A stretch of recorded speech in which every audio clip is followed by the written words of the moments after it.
Welcome to our meeting, April 20th, 2022. If we would all rise and start with the Pledge of Allegiance. Pledge allegiance to the flag of the United States of America and to the republic for which it stands, one nation, under God, indivisible, with liberty and justice for all. Okay, we are going to start this evening with a presentation on our proposed 2022-2023 budget by Mr. Kerry Shaw.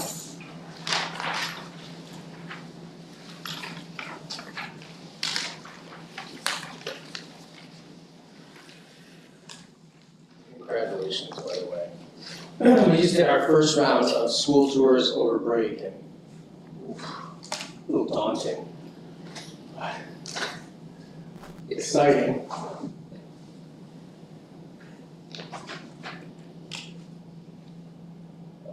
was it? Of course. Hold on.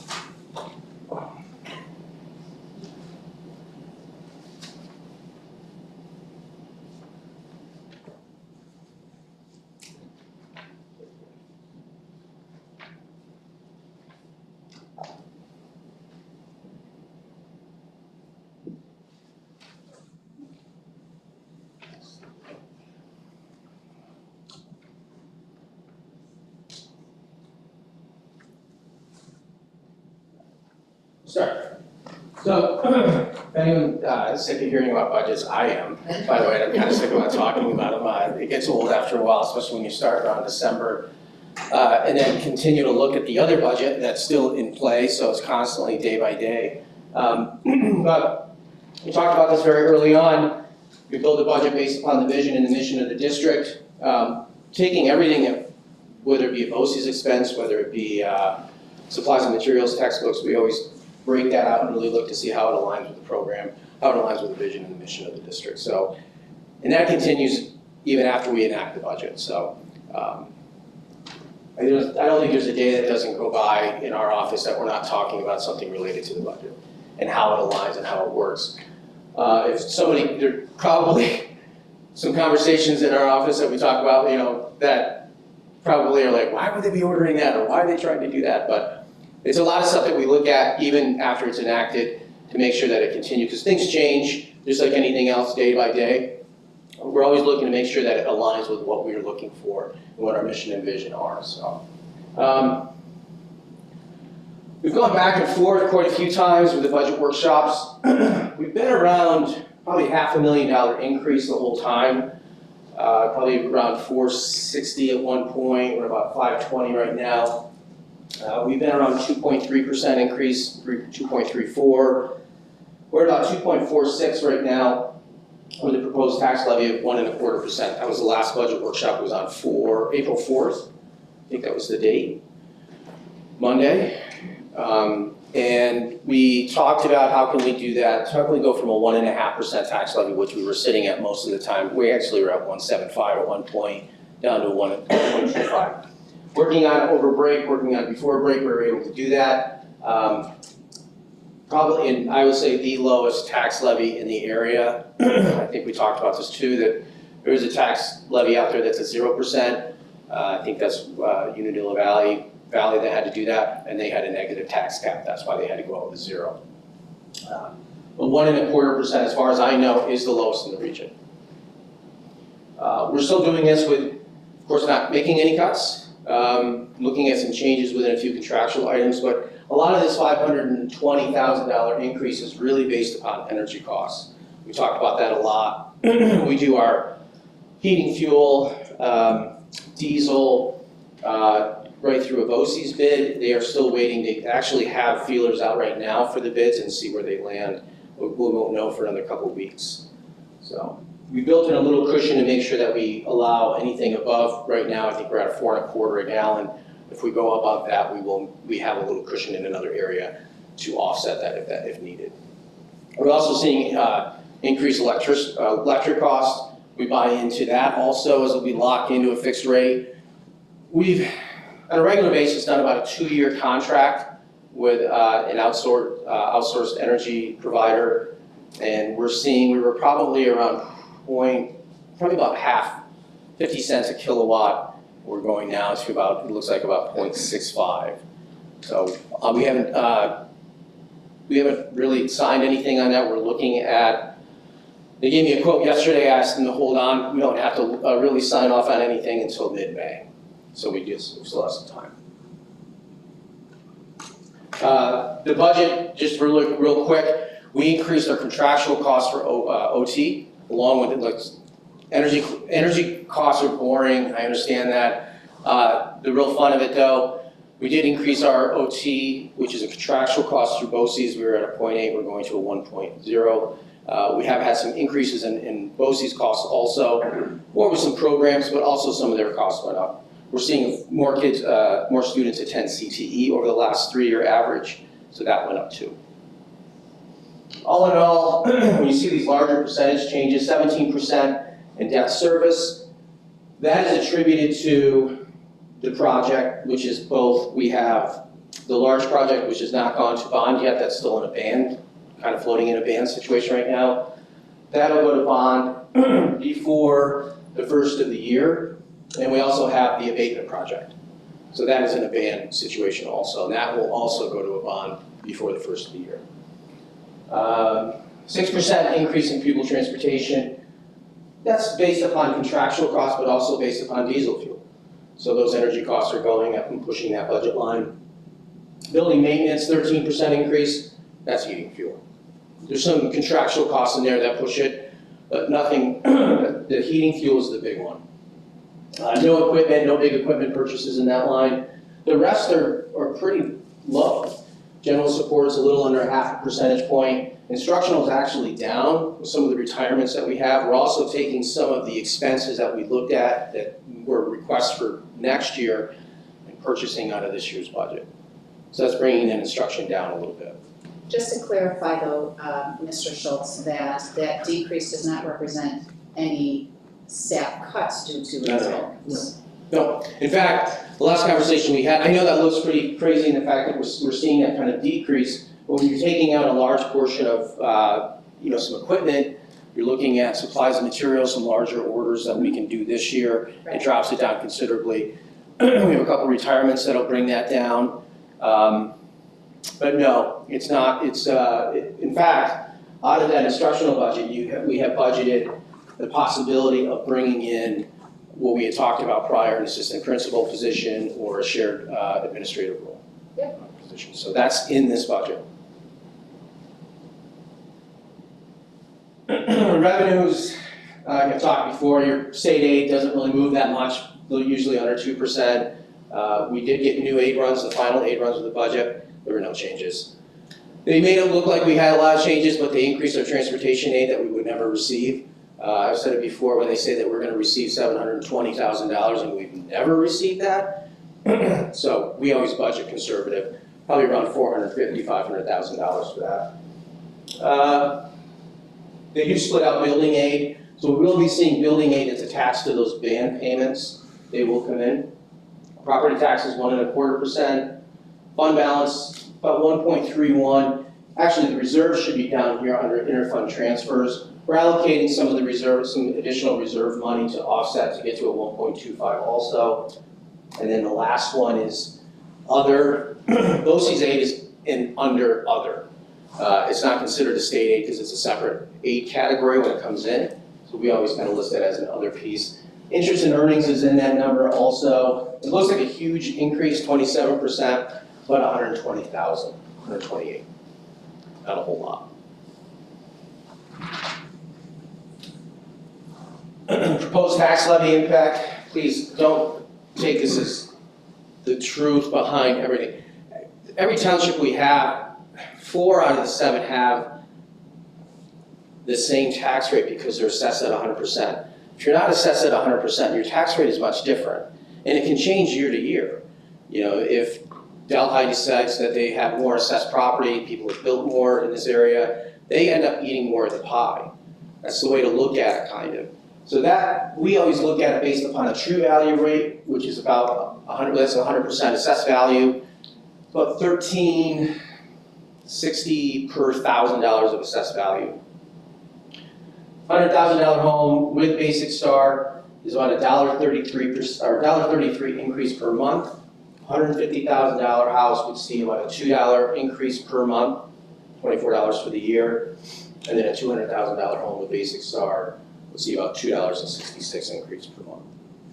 So, like I said, those numbers change a lot, and there's a lot that can make it change. You can do stuff to your own house that's gonna make that change too, so please understand. And those factors are outside of the control of the district, Yeah. equalization rates, Yeah, we don't set any of assessed that. properties, No. all of those pieces.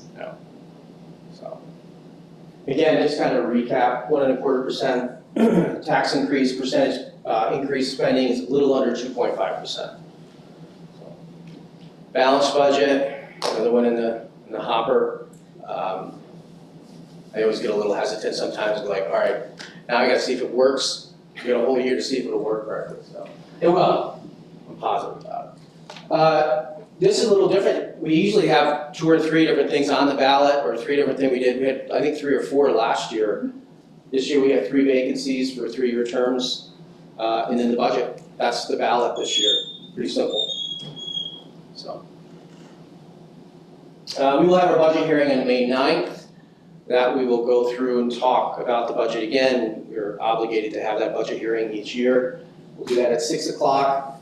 Just to clarify on that though, Karen, 6 o'clock starts the Meet the Candidates night. And then Okay, the budget hearing will start at 7. 7, I'm sorry, okay, Yes. gotcha. And then absentee ballots received by the district clerk no later than May 10th, I'm sorry, I look like a 2 from here.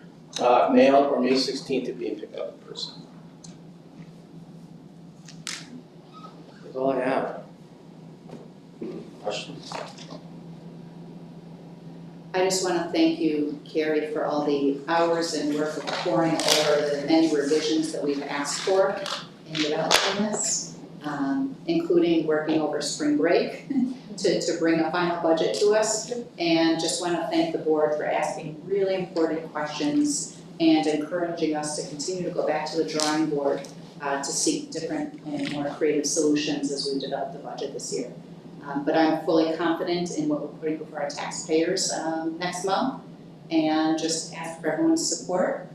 If you have additional questions, please attend the budget hearing on May 9th, where the public will have an opportunity to ask questions about the budget as well. Thanks, Gary. Thank you. I appreciate your patience. Also, I always said this, the board never asks for anything that's out of line. It's always well balanced, so I do appreciate that. Thank you. Thank you very much. Okay, we'll move into public comments. Board of Education believes that open communication with our parents, students, teachers, personnel, and district residents is very important. For this reason, the board sets aside time at the beginning and end of each regular meeting for public comments. However, in order to focus on tonight's previously scheduled agenda, as a general rule, the board will not be able to respond to your comments and questions at this time. We may refer your comments and questions to the administration for follow-up, or we may add the subject of your comments to the agenda of a future meeting. Either way, please be assured that we welcome and take your comments very seriously. The board asks each person to limit comments to not more than 2 minutes. In order for the district clerk to maintain accurate records of the meeting, each individual is requested to state his or her name and address. Do you have any public comments?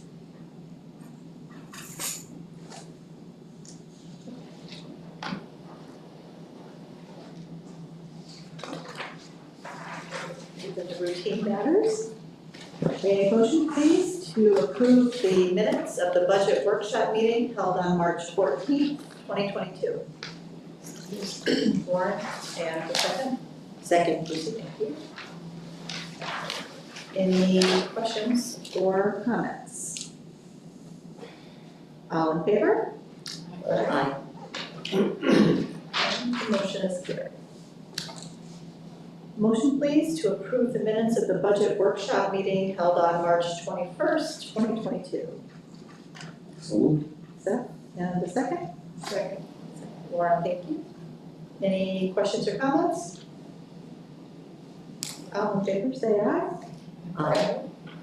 Any opposed? Motion's carried.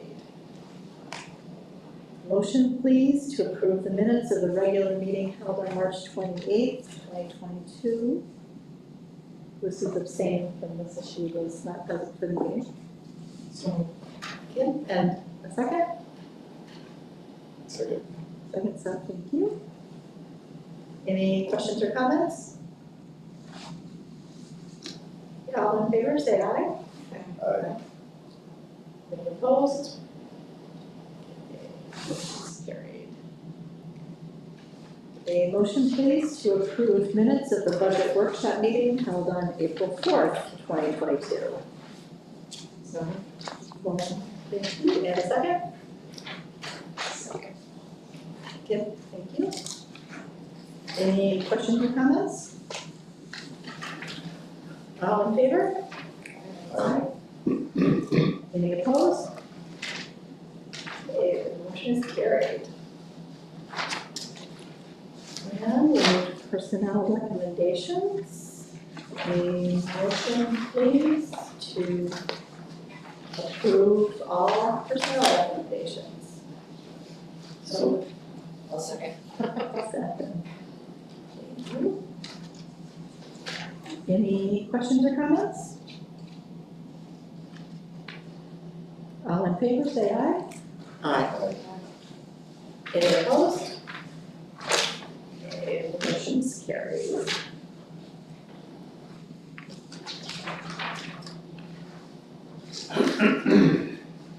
Financial reports, a motion please to approve the financial reports as submitted by the treasurer for February 28th, 2022, as submitted. School. Seth, in a second? Second. Any questions or comments? All in favor? Aye. Any opposed? Motion is carried. A motion please to accept the special education report from the Director of Special Education and Student Services for March 31st, 2022 as submitted. So,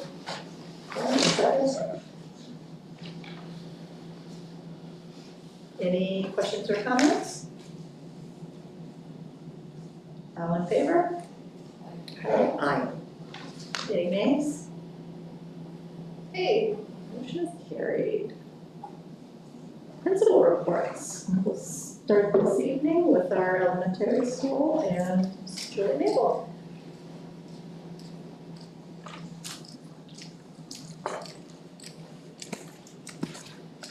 Hello. Right before break, we picked our 18 students for next year's pre-K. All parents that were interested have been informed, and if they're on the waiting list, they know what number they are on the waiting list because we continue to pick right through the whole list. Currently, we have 9 students on the waiting list. We did have 10, but one person on the waiting list called to let us know that she's going to go with Little Inspirations instead, which is here in town. We've had one new student in 5th grade starting today, and we have a 3rd grade student who will start on next Monday. Student successes, I'm amazed every single year at this time how hard our students work at the ELA and math assessments that they have to do. We remember 3rd grade, they're 8. They're 8 years old, and they write their little hearts out. I have a stack of papers of all their writing in the vault, and so they're no matter what it comes out on the report card or anything like that, they're winners in my mind. They worked and worked and worked, so very proud of them. For faculty and staff, I'm continuing observations, winding that down, thank goodness. And we did have a parent that wrote to us about our aides and LTAs as they welcome kids each day and how appreciative she is of that, and how we had one in particular who stepped out and walked this woman's child every day down to a classroom because she just couldn't do it on her own. And then the teacher and the aide worked to wean the child off of needing that. The child now walks out by herself. But again, was just amazed when she came up and told the aides and LTAs that she lost her first tooth, that they made such a big deal about it. But that goes to the spirit of our school. We have a phenomenal faculty and staff, and they love the kids. And I was thankful that this woman, this mother, took a minute to let us know. It was nice to hear. I want to thank you for allowing me to go to the Teacher Retention Immersive Institute with Mrs. Zimmerman. We learned a lot. We were able to share ideas with people from across the United States, which was really neat. And we brought back a lot of resources from the professional development. Tomorrow night we go to a recruitment night over at SUNY Oneonta. So we'll be using some of that information there. And the only event I have right this minute is that the math state assessments start next Tuesday. Any questions? Okay, thank you. Thank you. Hey, Middle High School, Crystal Press. Good evening. Seems a little weird to say good evening because it's open out. It's nice. I have no updates on student enrollment. There's been no changes, but student successes. About a month ago, I believe the concert was the night after the board meeting, and if you attended, it was fantastic and great to hear the performances and then also see the lobby that was transformed into an art gallery. It was really nice. We completed our 3 through 8 testing as well. All the students worked really hard. Staff worked really hard as well with coverage and making sure we had enough proctors available. We had 13 8th graders visit Arizona over break, and while they were out there, they went with Mr. Lehman through the Grand Classroom and in collaboration with Oneonta Middle School.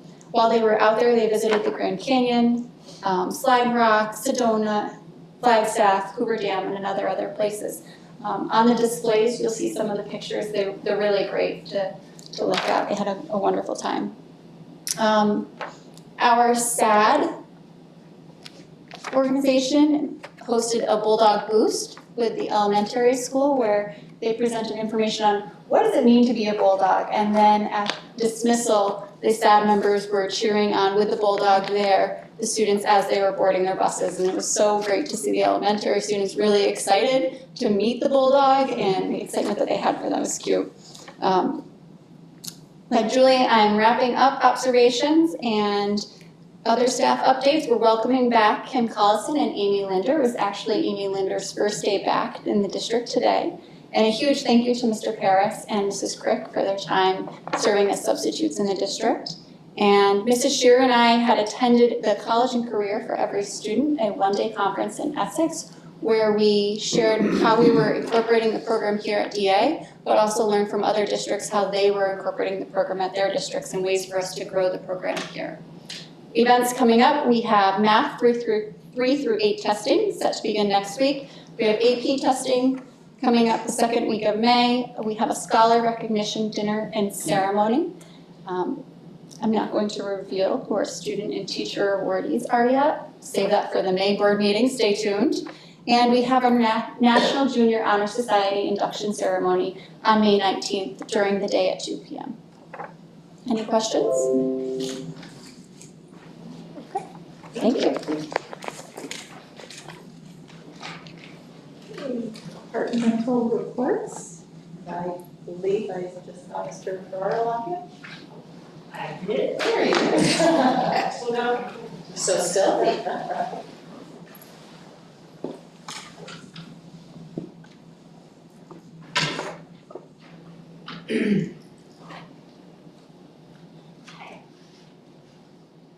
So, in between floods and snowstorms, we haven't done much athletically in the last month. We have started to play some baseball, softball games. Our first track meet's coming up. Mr. Ciccio's not here. His crew has done an amazing job kind of piecing together our ball fields, getting them playable under conditions that aren't quite playable. At this point, I don't have a whole lot to talk about unless anybody's got any questions. How many do you have 2 baseball teams or 3? Three baseball, 3 softball, and 1 field, which is leading to problems because we're losing a lot of games right now. And with rescheduling them, we have a Monday home modified game, a Tuesday home JV game, a Wednesday home varsity game, and there's just not days in the calendar to move these games to at this current juncture, so we're prioritizing varsity games because they have to be prioritized. And if the weather doesn't cooperate, we're going to suffer with the number of games we're able to play with our JV and modified, at least at home. We might have to send them on the road periodically if somebody's got an available field, because we can only play with the amount of light in the day, we can only play at home. This coming Saturday, we're gonna play at 10 a.m. JV game, a 1 p.m. varsity game, and a 4 p.m. modified game. So we'll maximize the use of our weekends. We would like to, Sundays aren't always favorable, but we would like to maximize the use of Sundays, possibly moving forward. Some school districts are in favor of that, some are not. We in the past have done Sundays, Sunday afternoons, not Sunday mornings. But we might have to start maximizing our weekends where we can get multiple games in a day. Off the top of your head, do you know how many kids are on each one of those teams? Like, I think this, I want to say 13, and I'm within 1 or 2. Yeah. 13 varsity, 11 JV, 18 for baseball. For softball, we're at 12 varsity, 12 JV, and 15 modified, which is excellent because every single kid plays every single inning, and the experience they're getting is great, but they're tight at times. Spring break, we couldn't play. We had people traveling, and that backed us up a little bit too.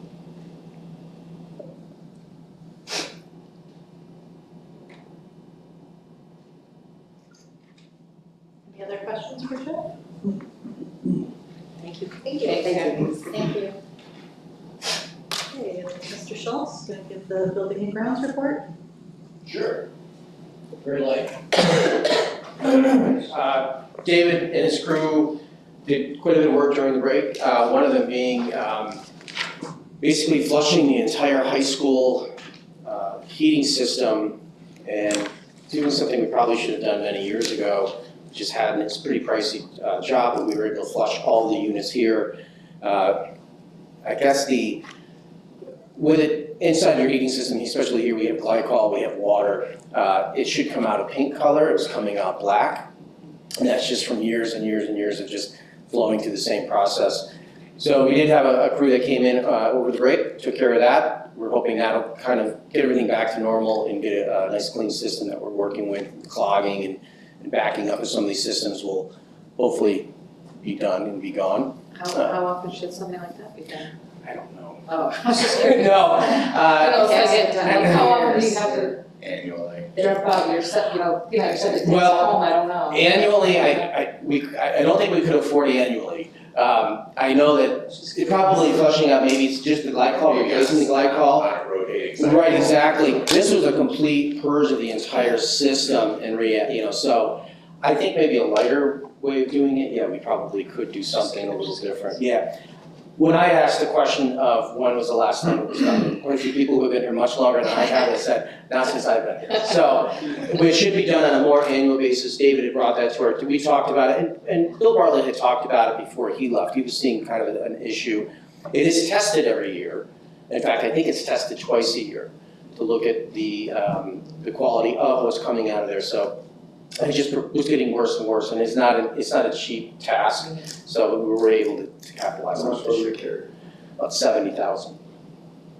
I mean, the problem is you're bringing all this chemical out, now you have to get rid of this chemical too. So we, and it was about a 3 or 4 day issue, so they're pumping everything out and then putting it back in, new glycol. So it was pricey, but we were able to look at some funding and take care of that. So I hope that solves a lot of the problems that we run into and not looking at just replacing univents because they, something that this may take care of for a long time. Auxiliary gym has also been capped. We had a lot of holes in the wall, chip paint, as long as we're not hitting balls into that anymore, or. Good job, though. Yeah. I used to do with the district that they would use the shot put on a wood floor. So I was like, really, no, I think you did that. So that has been, I think they're just wrapping that up this week. I know Scott Fox was working in there and painting, so I haven't had time to go look at it, but I did look at it beforehand and it did need a nice rehab, so. That's kind of David's report. That's all he really had for tonight. Mine, even though the budget's done, we're now working on the budget flyer. The budget flyer should be, we're hoping to be done by this week to the print shop and out the week after. We'd like to get it out at least 2 weeks prior to when the budget vote is. There's a question, I think it was last meeting regarding the backpack program. And I just want to clarify real quick, the backpack program is not, it's for, we send backpacks home with students on Friday. Actually, I think we do it Thursdays now, but it's for the weekend. What it does is it gives those students meals throughout the weekend. We currently accommodate 40 students. We started with 28. That was back in October of 2019. We have taken in, at this point, about $27,000 in donations since October of 2019, and we've spent about $19,000. The program runs about $8,000 to $9,000 a year. So a lot of this is either from donations that you approve, and you will be approving tonight from the local churches, which is fantastic. We have received Santora grants, we received O'Connor grants, and that was the question too, because O'Connor is a matching. So we always have funds sitting there. We had the bake shop up in the high school, they're donating money.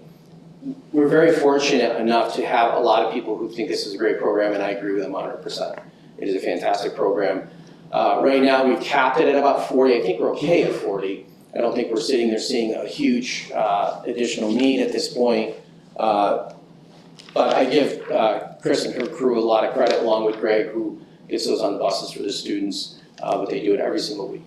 So that hopefully answers that question. We do get backpacks donated quite a bit, so we're not purchasing those. Those are usually donated to us. A.L. Kellogg, we had a good month, finally. March, we saw about a $90,000 in the black, which was great. The last 2 months prior to that hurt.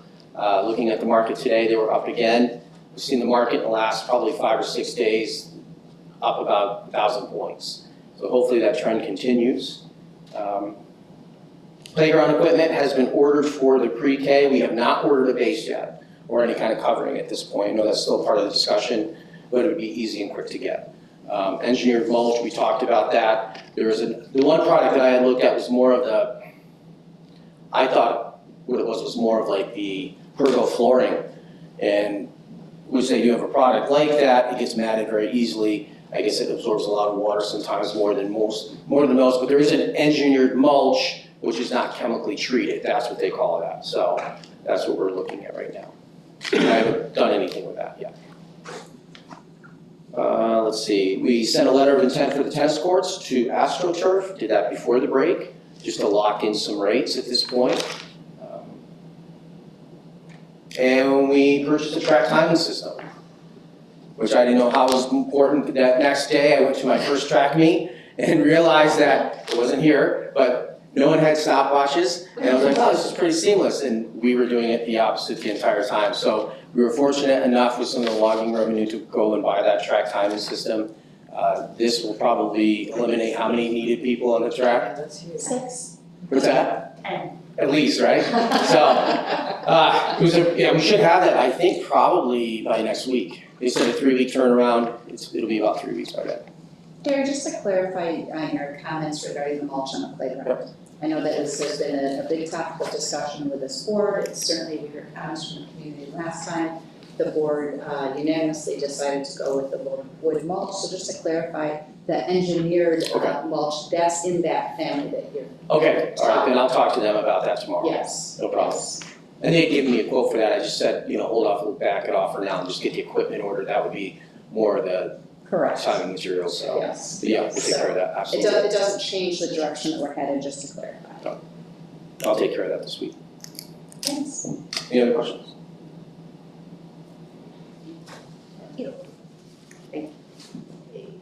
Food services, Christine Miller.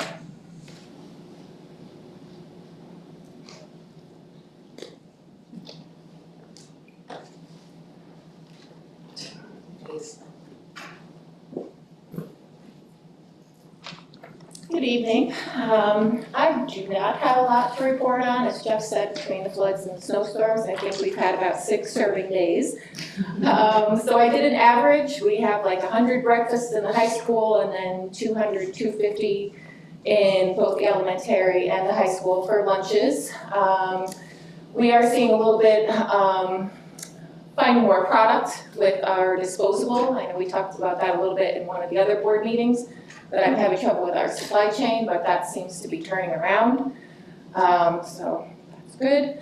And we have our salad bars in both buildings, and we're getting a lot of positive feedback on that. So that's really all I have since our last board meeting. So any questions?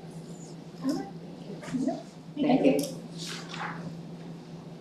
Special education and student services, Christine Shearer. I feel like we should have a line back there. Hi, everyone. Just a couple of things to report. It is annual review season. So thanks for approving all of those recommendations. We had over 50 meetings since we last met. And we're working towards our goal of having annual reviews completed by May 26th, which we're right on target to do that. With our CPSC meetings being the first week in June. So we're moving pretty quickly through it, but purposefully and intentionally, and it's been really great to have so many parents be willing to take the time off and come and meet with us. We did have a couple of in-person meetings, which has been really nice to see people face to face, and it's actually been amazing. So having said that, again, Mrs. Trask and I did go to Essex, and I'm gonna say we were the life of the party. We're doing some really cool things here that a lot of the North Country just hasn't been doing. And to be able to work with them and talk with them about all the amazing things that our mentoring program is doing, specifically, I think was really cool. And we did get some good stuff from them. They took a lot from us, but we got a lot out of it, so that was awesome. We had 3 students complete the college and career readiness training, and they got certificates, so we'll be handing those out. We got those at the conference on that Thursday that we left. I've been working with Mrs. Track and the counseling team on the master schedule to ensure that everybody gets what they need, when they need it, and so that there's a schedule that really works for special ed, as well as all of our general ed students. So that work continues. We completed our first NYSA testing, our New York State alternate assessment testing. It was fantastic. Again, really wonderful that we were able to offer that here in school. Typically, all of our BOCES students take that over in BOCES. And I'm also on track to complete all of my observations on time. We just have just our unannounced to do. So the team is working pretty smoothly on that, I think. So any questions for me? You heard a lot from me last time. So. Oh, great, thank you. Thank you. Transportation, Mr. Versborg. I really don't have a lot at all. Navigating sports schedules, weather, or early morning chats with the superintendent. Very early morning chats.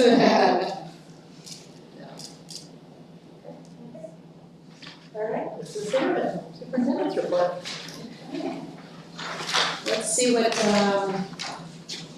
inevitably, things I have on my list also get covered by our team here, so let's see here. Okay, a few things. As Mrs. Mabel had mentioned, tomorrow night we are attending a teacher recruitment and networking event at SUNY Oneonta. This aligns beautifully yet again with the goal of attracting and retaining high-quality teachers to our district. While we're there, I've also been asked to serve as a panel guest to just have an open kind of Q&A with students at SUNY Oneonta who are interested in what schools are looking for, what are trends in the field of education right now, how should they be preparing. This is open to students who are both ready to enter the workforce next year, but also to students who are looking to start their student teaching for the very first time. So it's a great way to connect. We will also have a display table full of great things that brag about Delaware Academy and everything that makes us great. So looking forward to that tomorrow night. Just a clarification, there will be a resolution under new business regarding this year's school calendar yet again, so I just want to take an opportunity to explain that a little bit.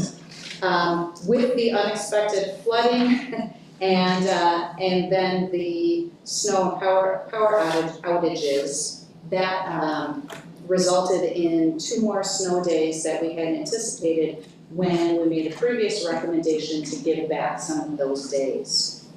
As we were reviewing all of these snow days that we've used thus far this year, it came to my attention that I made a mistake. On Thursday, February 3rd, the district started in a 2-hour delay. And then as circumstances proceeded throughout that morning, we ended up moving to a full day of closure. And I failed to reconcile that on my personal notes. When I went back in, it was reported correctly to New York State. However, in my calculation and the subsequent recommendation to the board, I had not counted that day.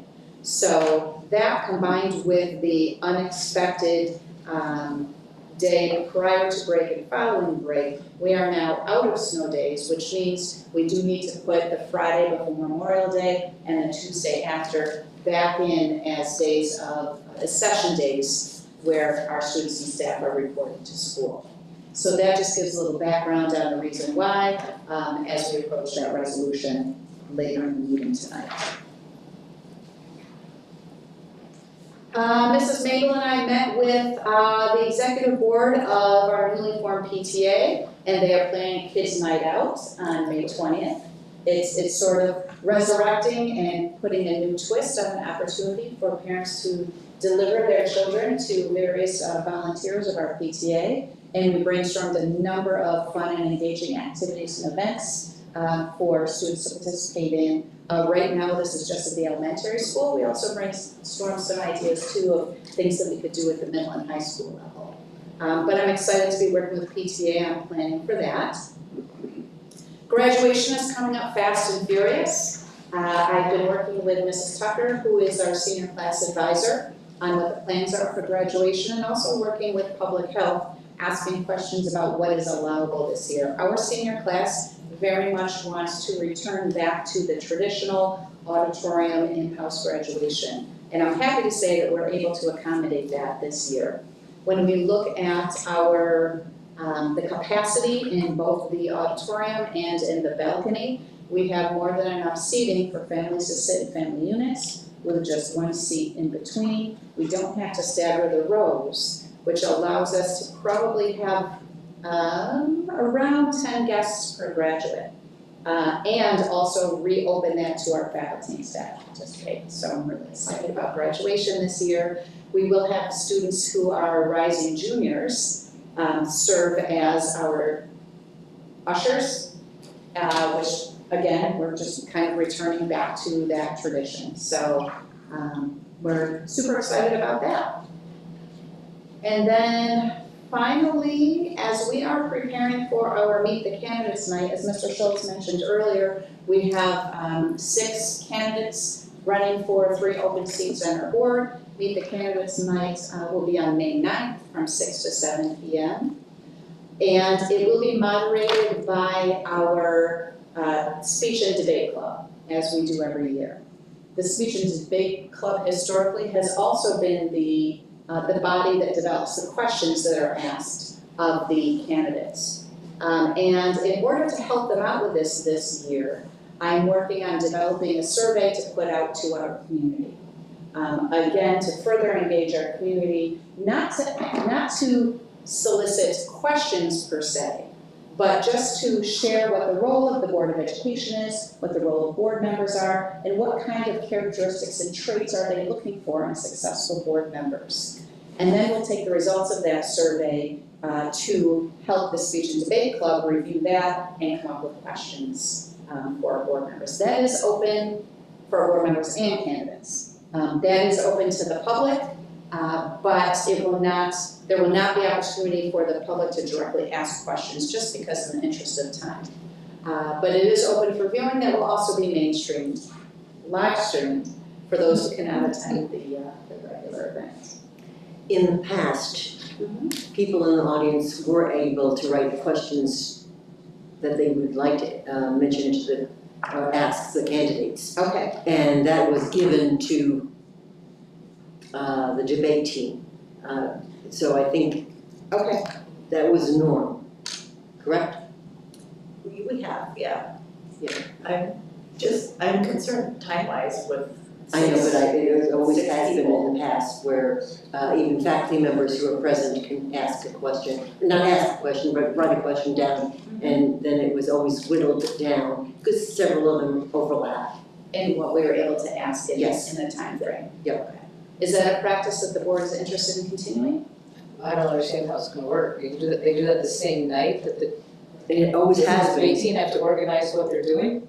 I don't know how they do that when they're just getting random questions thrown at them. Well, they have a series of questions that they're going in knowing that they're going to ask.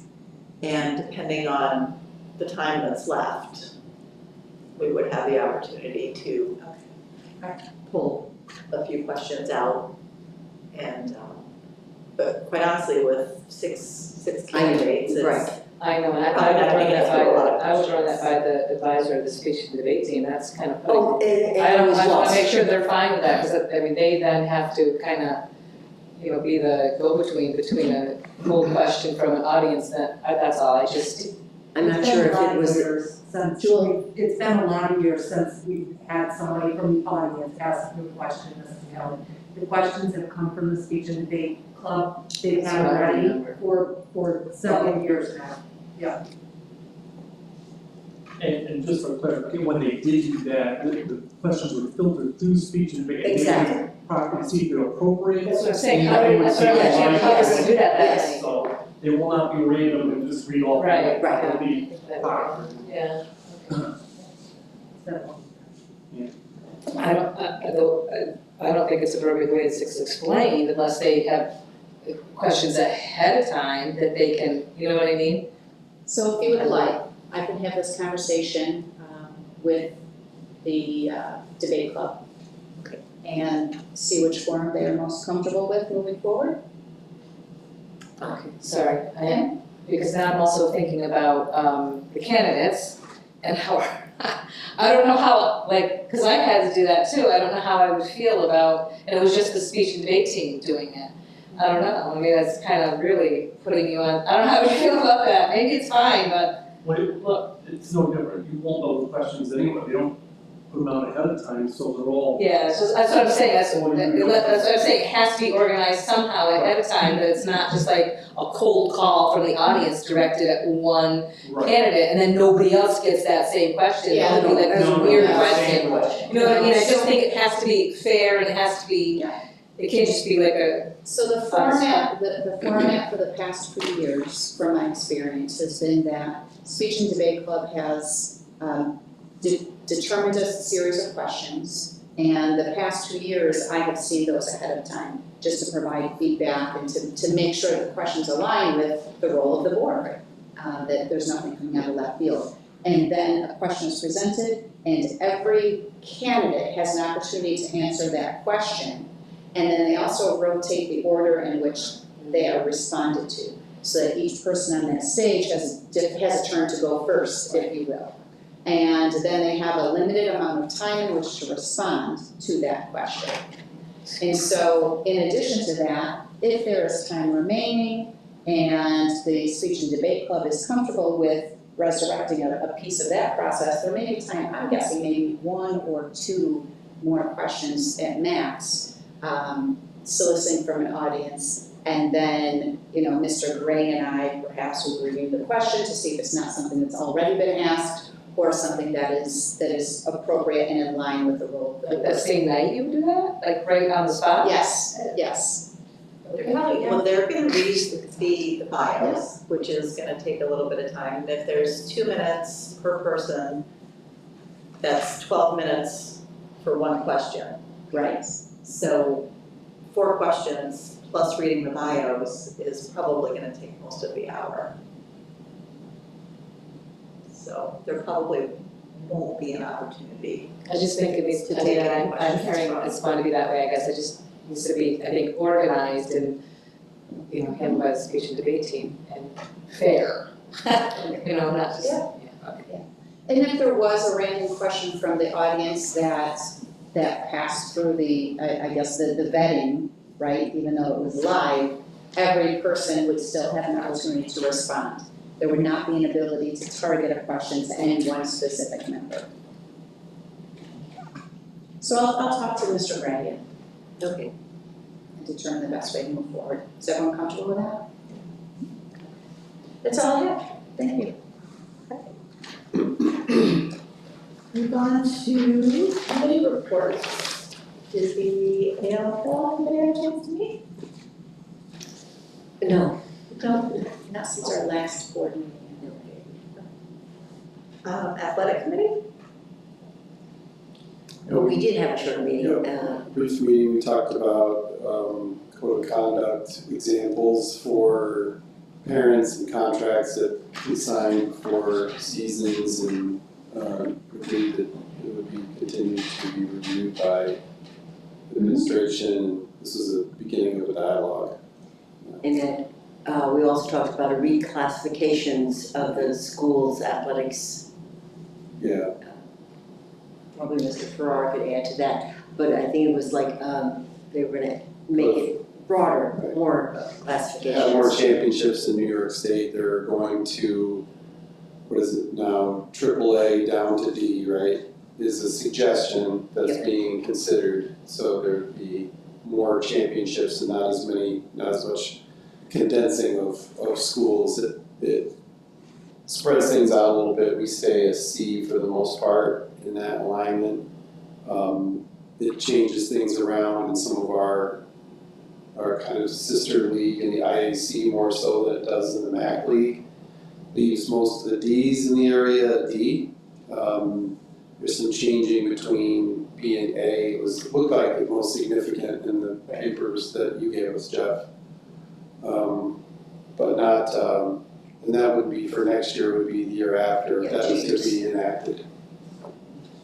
Yep. I think that's about it, right, Liz? Board liaison committee? No, that was, I had spoke to Mrs. McAteer, who is the, kind of the teacher side of that. And she had indicated, just like last time, that when we need to meet, she'll ask for a meeting, so. Capital project committee? I didn't go. I don't think. No, we have not, no, in the past. We had a road meeting last week with spring break. I think there was something scheduled, but Right. I wasn't here.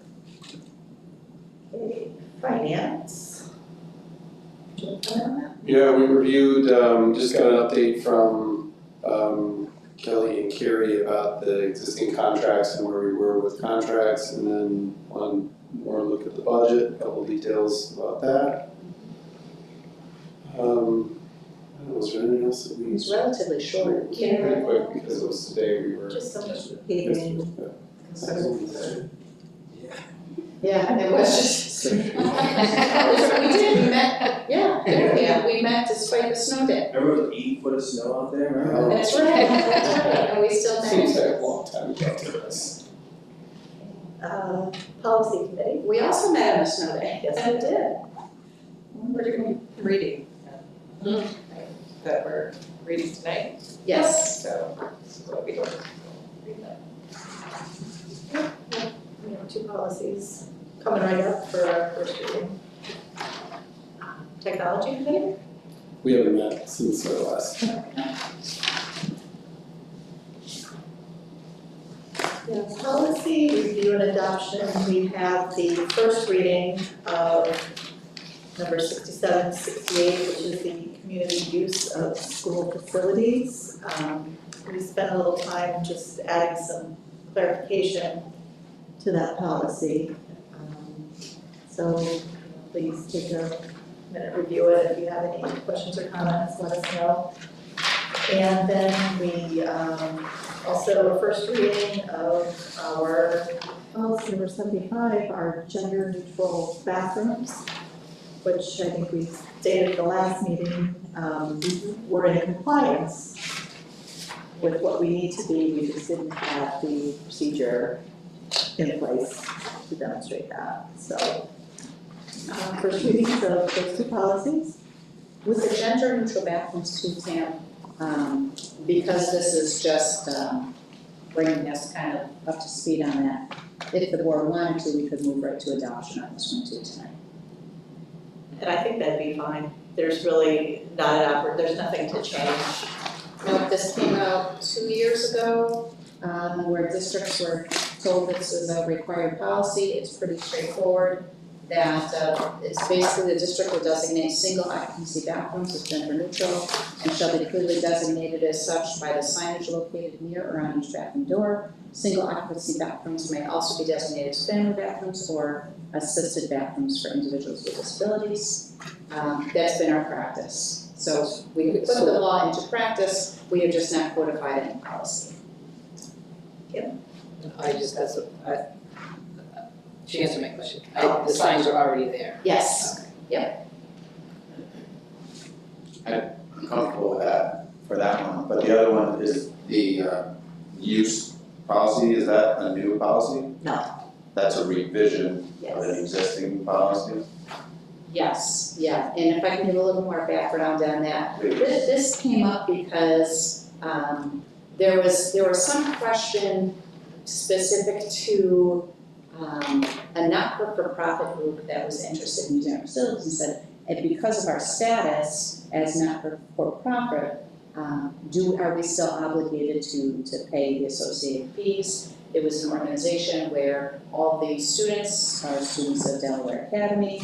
We had had some preliminary conversation with the entire board and then also in the policy subcommittee. And the tenor of the board seemed to be one that is reflected in the language. Basically that if the purpose of the facility use is not for profit or personal gain, no fees will be charged. Legal not-for-profit organizations will also not be charged, provided that all participants are residents or students of the district, unless such use requires additional and unexpected cleaning or repairs to facilities or equipment. It still requires proof of insurance. It still requires the submission of the facility's use form. The top paragraph remained unchanged. So the policy committee took it under wing to try to incorporate language that reflected the tenor and desire of the board at the time. And that's why we're offering it just as a first reading to see if we're still on the same page or if we want to move forward or not. I'm not recommending that this be adopted today.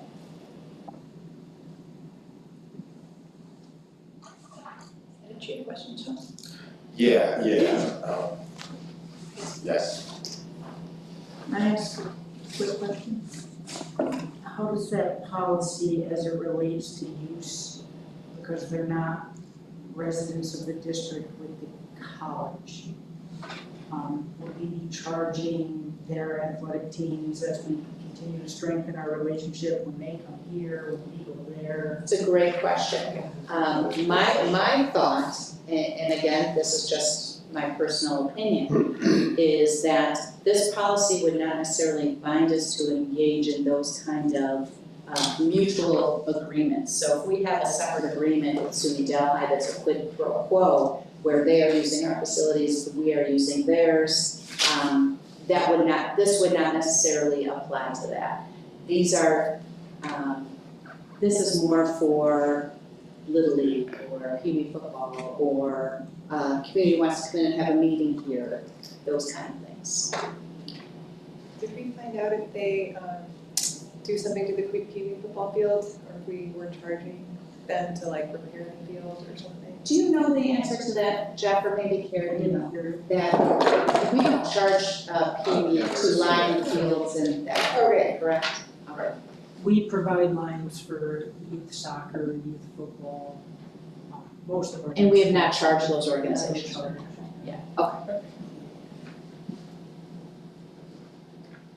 So, did you have something? Oh. Did you want to move forward with adopting the gender neutral bathrooms? Sure.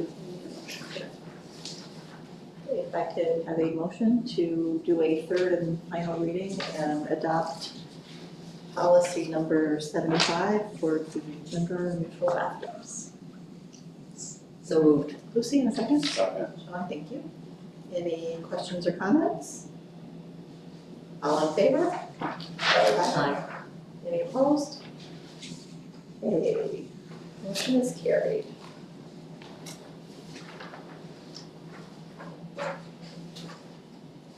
We have no old business. Is there any other feedback on this policy? Any additional feedback on the community support school facilities? I want to dig into it a little more, I'll share some comments with the Okay, great. committee, I think. Because it doesn't contemplate fields that we maintain that aren't ours technically, maybe it might be different, or I don't know. Okay, yeah, no, absolutely, share. Any other thoughts before we, so this will be up for a second reading at the new meeting. And if you'd like to, I don't know off the top of my head when our next policy committee meeting is, but if you'd like to attend, it's welcome to. Absolutely. We have fun. Do you have it right there, Lisa? Yep. Policy is fun. We have Wednesday, May 18th at 4 p.m.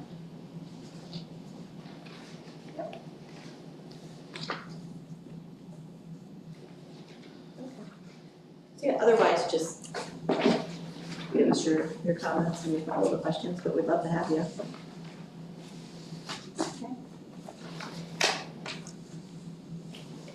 New business. We have a resolution to vote on the DCMO BOCES administrative budget. A motion, please. Um, In a second? Second. Kim? Okay. That is a roll call. The Delaware, Shenango, Madison, Otsego BOCES administrative budget for the 2022-2023 school year in the amount of $2,682,431. Was it a new one? Was that? Yes. Trustee Hayes, Yes. trustee Kelly, Yes. trustee Letty, Yes. trustee Shepherd. Yes. And trustee Tucker is not here. Trustee Gatto? Yes.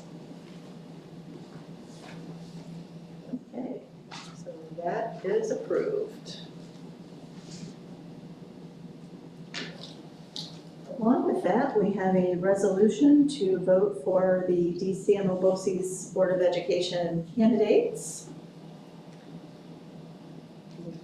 The Board of Education casts one vote for each vacancy to be filled from the following DCMO candidates for the Board of Education. There are 3 vacancies, 3 folks: Jamie Shields, Bainbridge Guilford Central Schools, John Klakowski, Norwich Central Schools, and David Crickshank at Selick Valley Central Schools. And I believe they are each currently incumbents as well.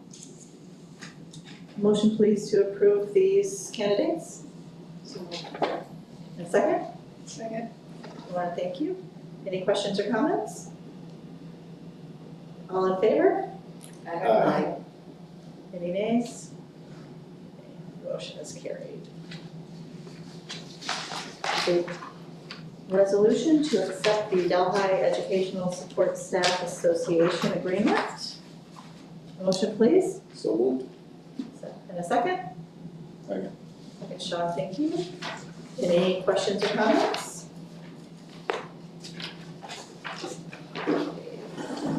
Board is accepting an agreement between the Delhi Educational Support Staff Association and the Delaware Academy Central School District Delhi for the period of July 1st, 2022 through June 30th, 2026 as submitted, and authorize Superintendent Kelly Zimmerman to execute said agreement on behalf of the school district. All in favor? Before you vote, real quick, just a quick correction on it, this is a 3-year agreement, not a 4. Okay. So it's through 2025? Correct.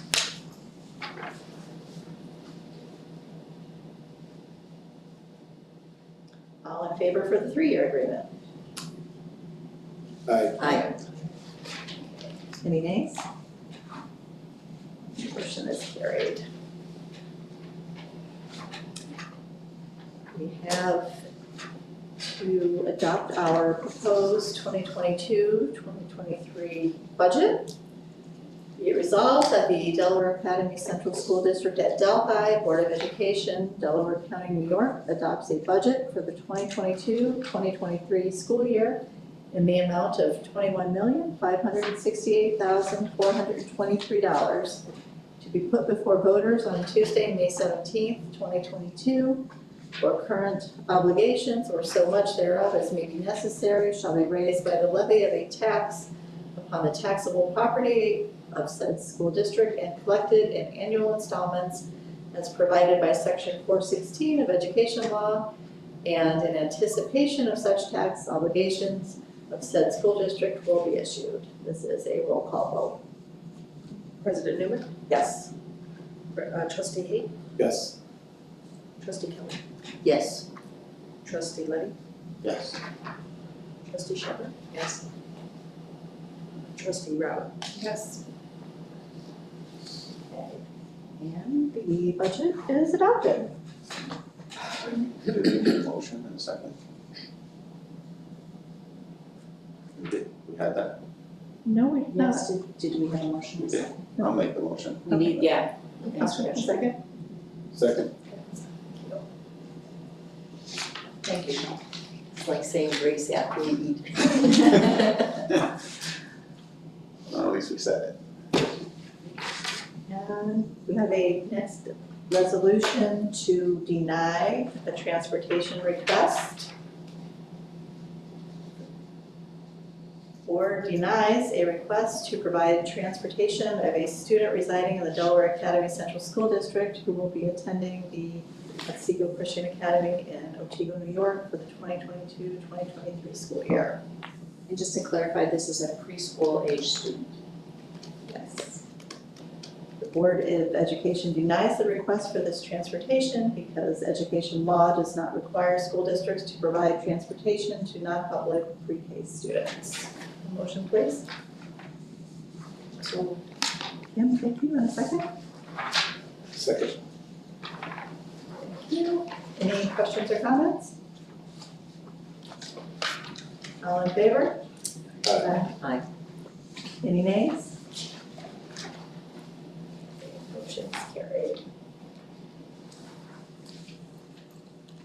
Resolution to approve the request to provide transportation of a student residing in the Delaware Academy School District who will be attending the Otsego Christian Academy in Otsego, New York for the 2022-2023 school year.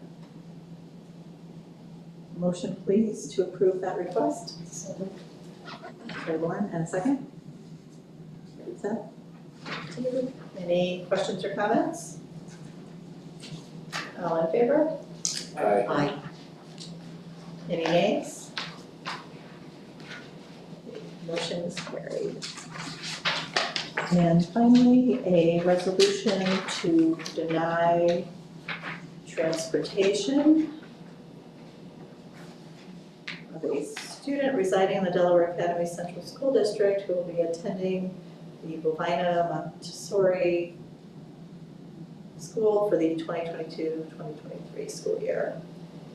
A motion, please, to deny that request for transportation as per New York State Education Law, section 3635-1A, which establishes that such transportation shall be provided for all children attending grades kindergarten through 6th grade up to a distance of 15 miles. Kindergarten through 12th grade. Did I say that? 6th, you said 6th. I'm sorry, kindergarten through 6th. Kindergarten through grade 12. And just to clarify, this particular request is from a residence that would be outside of that radius. It exceeds the required 15 miles. A motion, please. So moved. Lucy, and a second? Thank you. Any questions or comments? All in favor? Aye. Any opposed? Okay, the motion is carried. A motion, please, to accept a donation of school supplies and health supplies from Paige McGuire on behalf of the PTA for use in the elementary school and middle high school. Sean, in a second? Second. Lauren, thank you. Any questions or comments? Just want to say again, it just amazes me how generous our community is every month, month after month. And it's very much appreciated. All in favor? Aye. Any opposed? Okay, motion is carried. A motion, please, to accept a donation in the amount of $50 from St. John's Episcopal Church for use in the backpack program. So Lauren, and a second? Second. Okay, thank you. Any questions or comments? All in favor? Aye. Any opposed? And the motion's carried.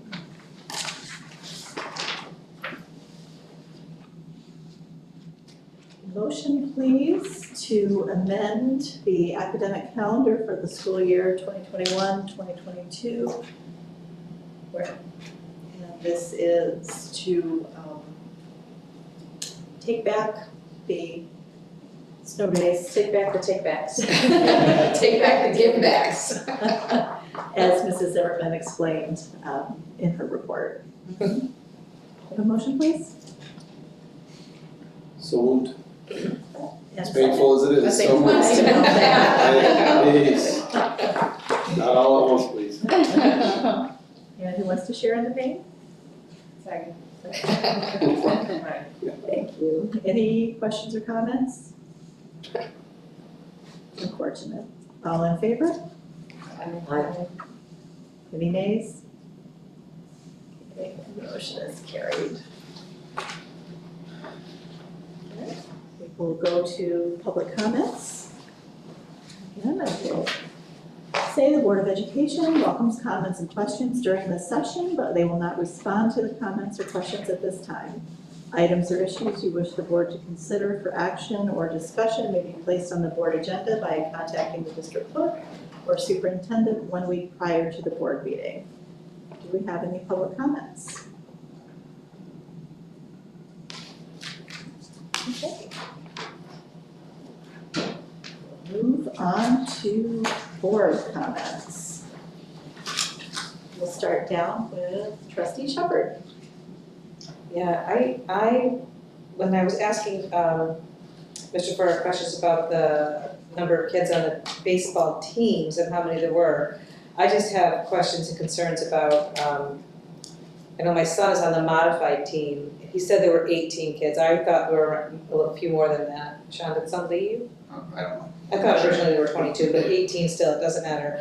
I guess I don't understand why there's only one, like, paid coach for that many kids. I know, he just stepped out. This isn't a question that has to be answered right now. I just, I guess, and maybe I'm going off on a tangent that's bigger than this needs to be, but I guess how is it even ever decided to begin with how many coaches are going to be for each team?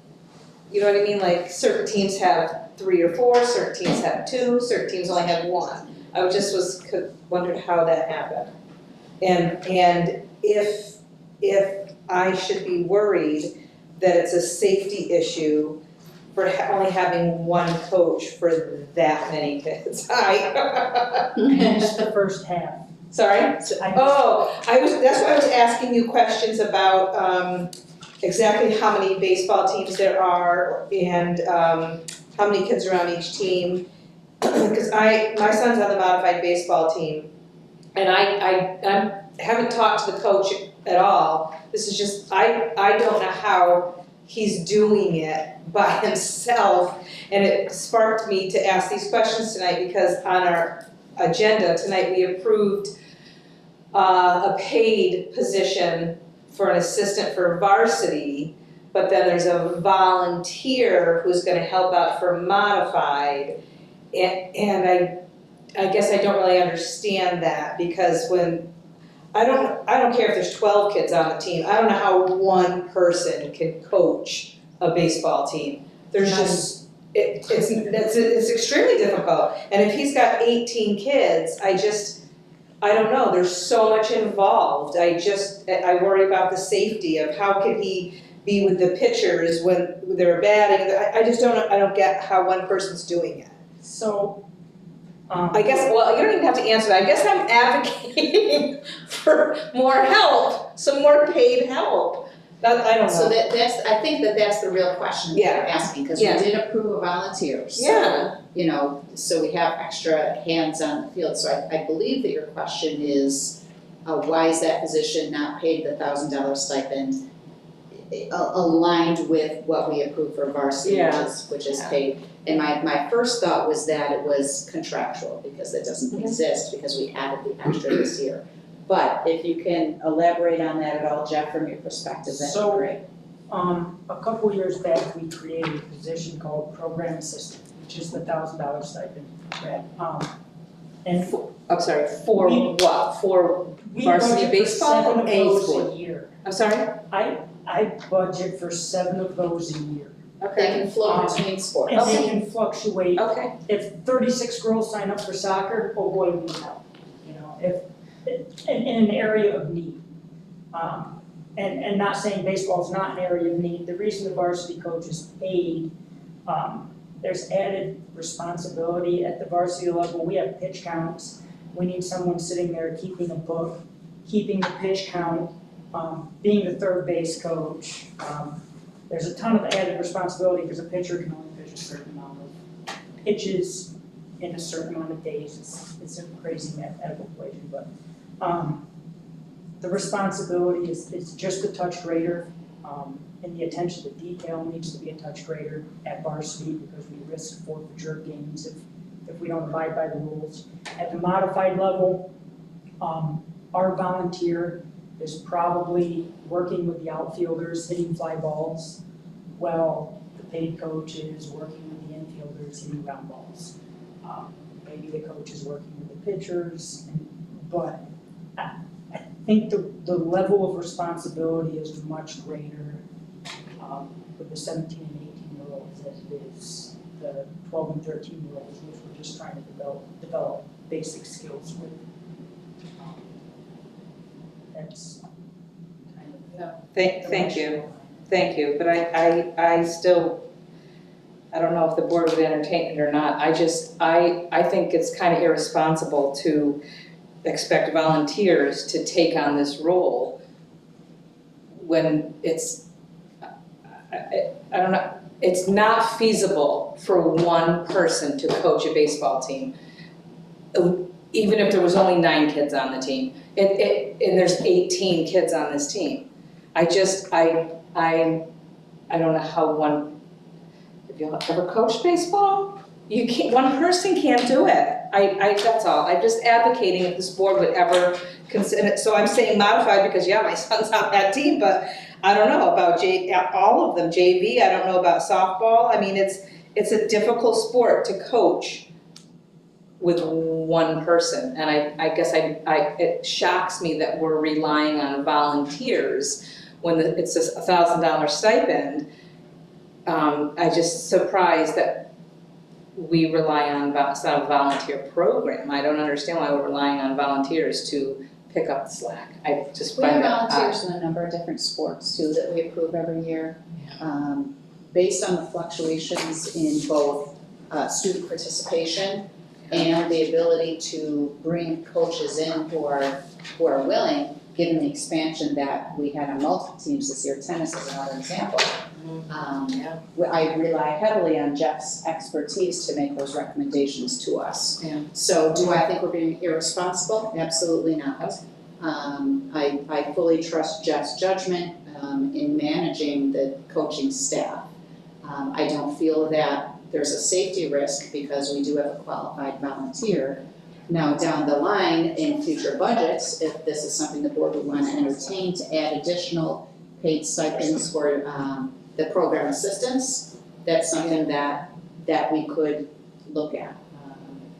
It's There's one other Jeff. caveat.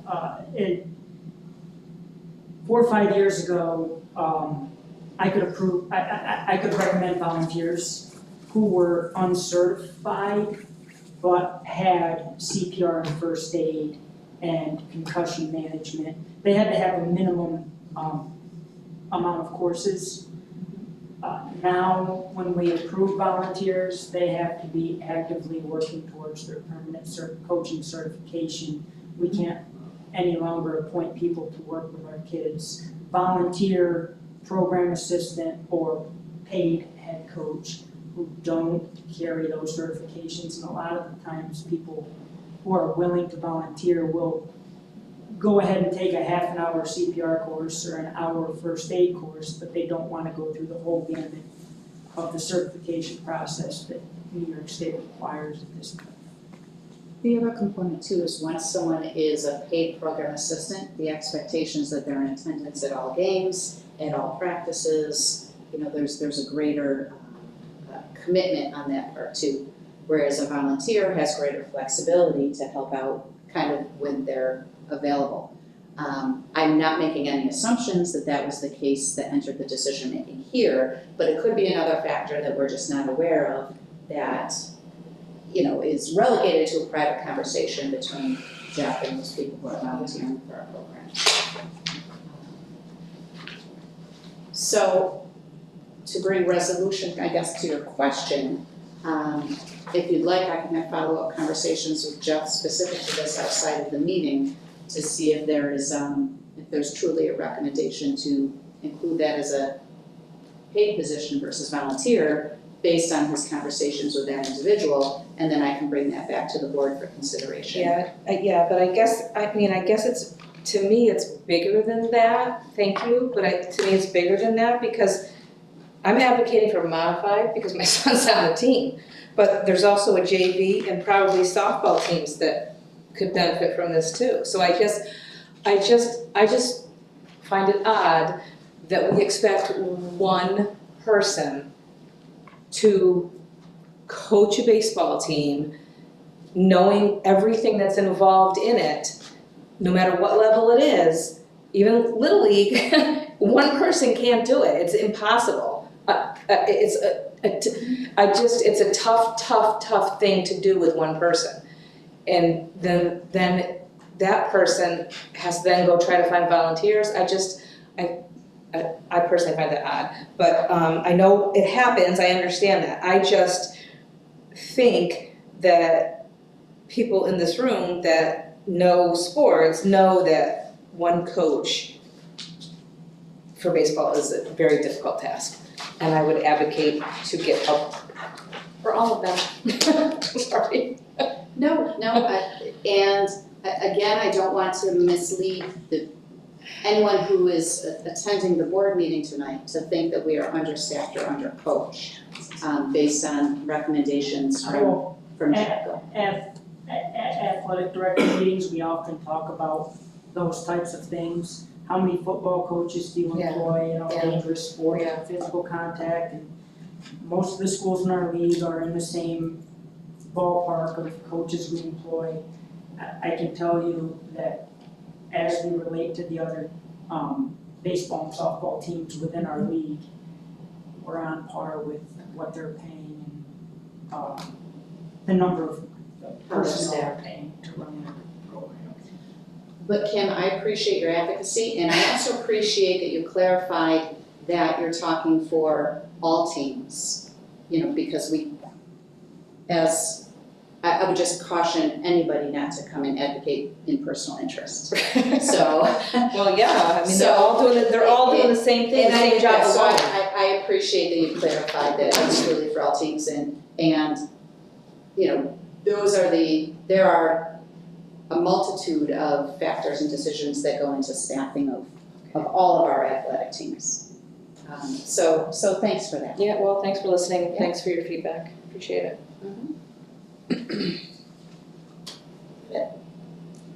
Seth? I attended, I just wanted to say I did attend the concert, and it was, really excellent, I thought, and really good energy. I think it's another example of not having had a lot of those kind of events. It just was nice to see people together and families there to watch, and, you could feel that with the momentum and the crowd, and it was really cool. So well done. I know that folks aren't here, but if you could pass along, well done, that'd be appreciated.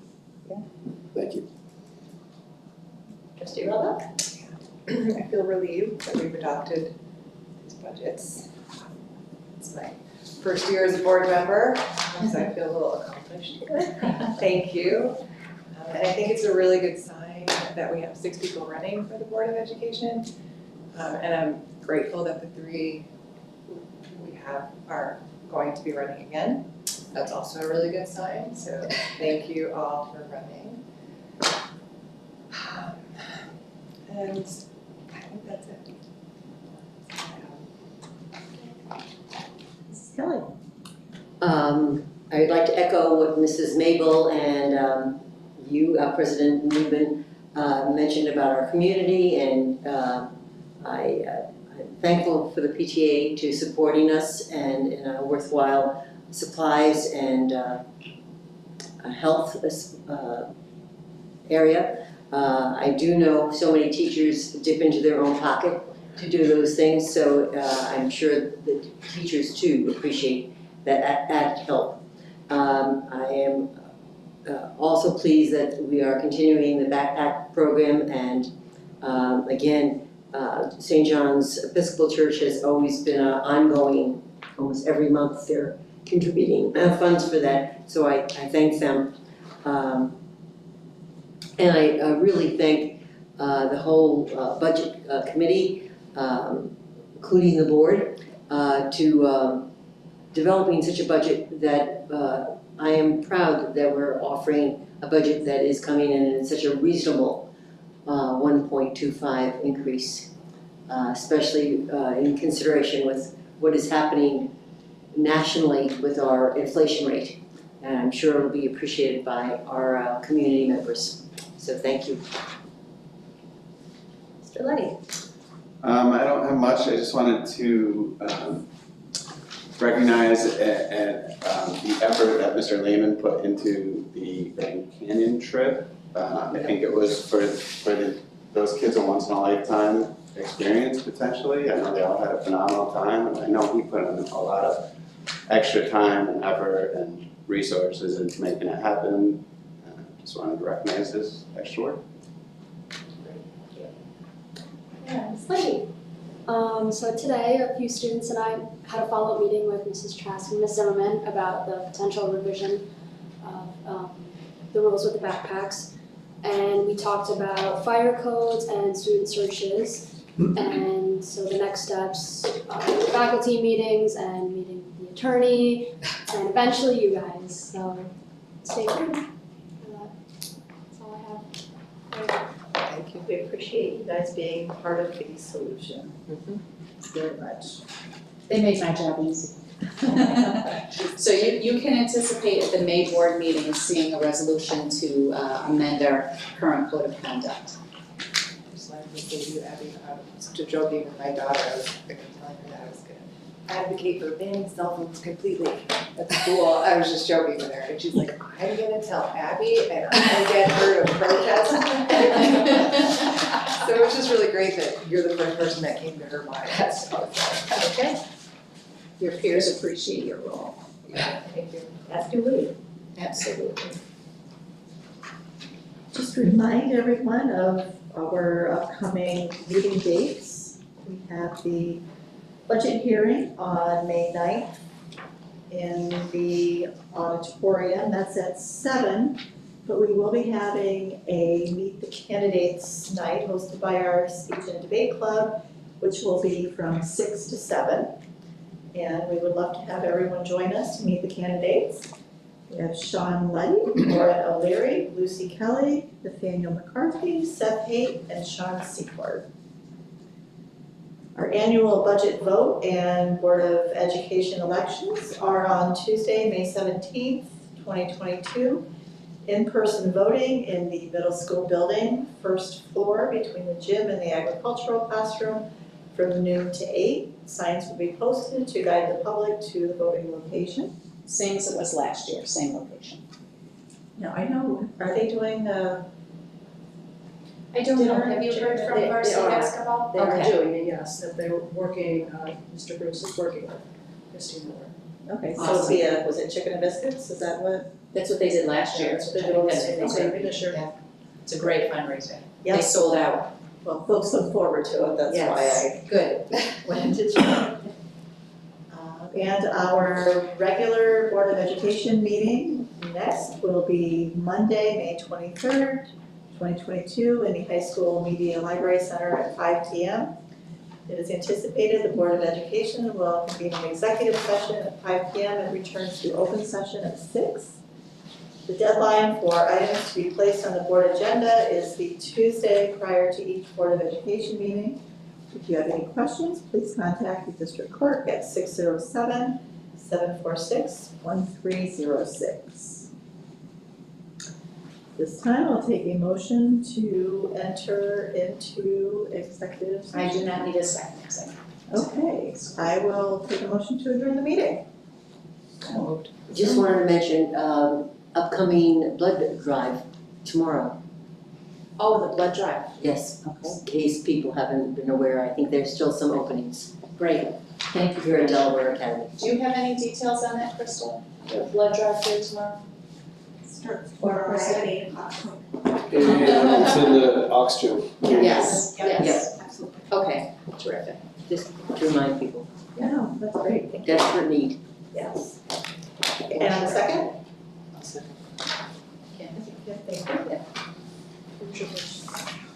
Sean. Okay, meeting's adjourned.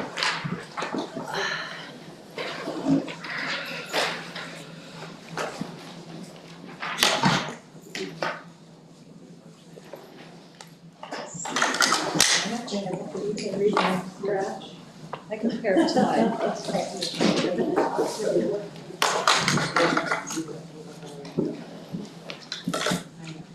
Want to get this? Thank you. See you tomorrow, maybe. All right, I'll be there.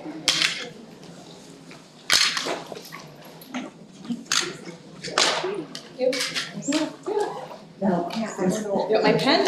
Sure, I'll recycle it for next time. There you go. We just go on the floor. Good night, everybody. Got a lot of folders.